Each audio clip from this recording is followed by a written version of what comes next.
Asambleísta Rafael Dávila.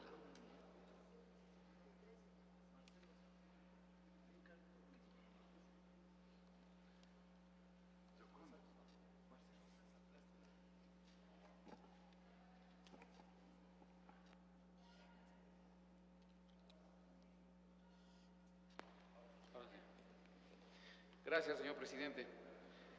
Mire, lamentablemente en el país tenemos la mala costumbre de pasarnos del un extremo al otro. Digo esto porque el Ecuador efectivamente tuvo gastos reservados, el Estado ecuatoriano, y hay que reconocer, señor presidente, que un Estado requiere necesariamente contar con una fuente de recursos reservados. Hay actividades de seguridad interna del país que tienen que ser financiados precisamente de una manera reservada. Pero nos pasamos del un extremo, como hace algunos años se descubrió el mal uso de los fondos reservados, entonces pasamos al extremo de eliminar totalmente fondos reservados en el país. Eso fue un error, señor presidente. Los gastos reservados deben existir. Todo Estado en el mundo entero tiene fondos especiales. El problema, señor presidente, me parece que es el no dejar claro la forma de vigilar, de auditar esos gastos. Me parece que el Contralor General del Estado debe auditarlos, y aquí en el veto del presidente establece, pero no dice, señor presidente, cuándo los va a auditar. Dice simplemente que la rendición de cuentas se realizará ante el Contralor General del Estado. ¿Qué pasa si el señor Contralor decide revisar esos gastos después de 15 años? Cuando ya las personas involucradas han desaparecido, ha pasado cualquier posibilidad de sancionar incluso el mal uso de esos gastos. Es lamentable, me parece que debió por lo menos señalarse que el Contralor General del Estado auditará esos gastos por lo menos una vez al año, señor presidente. Por lo menos tendríamos pues la acción del Contralor, que en un acto de fe pública le diga a los ecuatorianos que esos gastos están siendo utilizados efectivamente para lo que deben ser utilizados, para la seguridad del Estado, para tareas de inteligencia seguramente, que no debemos de extrañarnos porque está el gobierno actual o cualquier gobierno del pasado. Todo Estado necesita contar con recursos reservados para las actividades que demanda la seguridad del Estado. Presidente, no puedo dejar de referirme a un hecho que yo considero lamentable. Se dispone la desaparición de Corp Ecuador. Y yo digo, ¿qué tiene que ver la Ley de Seguridad Pública con una actividad que venía cumpliendo una institución para prevenir y para construir la infraestructura necesaria para prevenir y enfrentar fenómenos del Niño? Simplemente me parece que ese tema no tiene por qué estar en esta ley.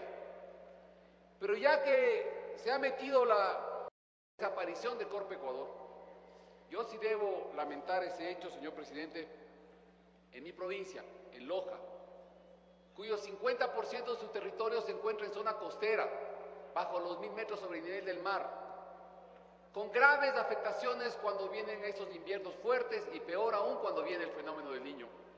Vea, Corp Ecuador, señor presidente, construyó 8 puentes en la provincia de Loja, reconstruyó 6 escuelas, asignó fondos para 2 carreteras importantísimas, construyó un centro de salud, todos ellos destruidos por el fenómeno del Niño.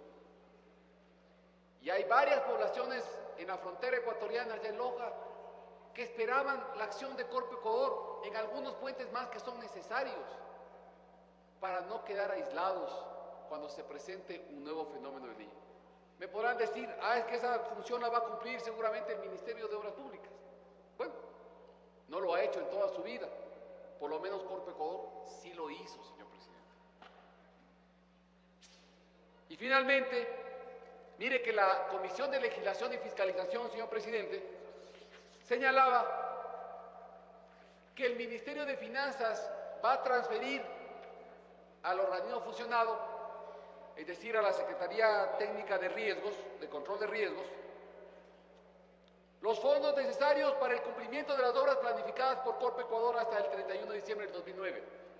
¿Y sabe qué decía? Que el incumplimiento en la entrega de los recursos a la Secretaría de Riesgos por parte del Ministerio de Finanzas acarreará la destitución inmediata del funcionario. La Comisión de Legislación y Fiscalización estableció que si no se transfieren los recursos a la nueva Secretaría de Riesgos, los que correspondían a Corpo Ecuador, el ministro de Finanzas sería destituido. Hoy, en el veto del presidente, ya se elimina totalmente esa posibilidad. ¿Sí? Los fondos para construir infraestructura que todavía hace falta, señor presidente, ojalá no nos coja el 2010 con otro fenómeno del Niño, y ojalá no tengamos que mirar por televisión escenas dramáticas de pueblos enteros, aislados, incomunicados, donde el ejército tiene que entrar en helicóptero, señor presidente, a dejar alimentos básicos a los pobladores de esas zonas, porque no tienen vías ni puentes para salir y para abastecerse. Ojalá el 2010 no nos coja desprevenidos, y ojalá, señor presidente, esos fondos sean efectivamente transferidos. Es un tema que, vea usted, está en esta ley, que creo que este tema no debía estar en esta ley, pero el presidente de la República, el señor presidente, lo ha puesto aquí. Y tengo que expresar, a nombre de la provincia de Loja, donde hay una gran acción en el pasado hecha por Corpo Ecuador, que es lamentable que se suprima la acción de Corpo Ecuador y posiblemente se restrinja la entrega de fondos para la construcción de infraestructura que se requiere para enfrentar cualquier año de estos un nuevo fenómeno del Niño. Gracias, señor presidente.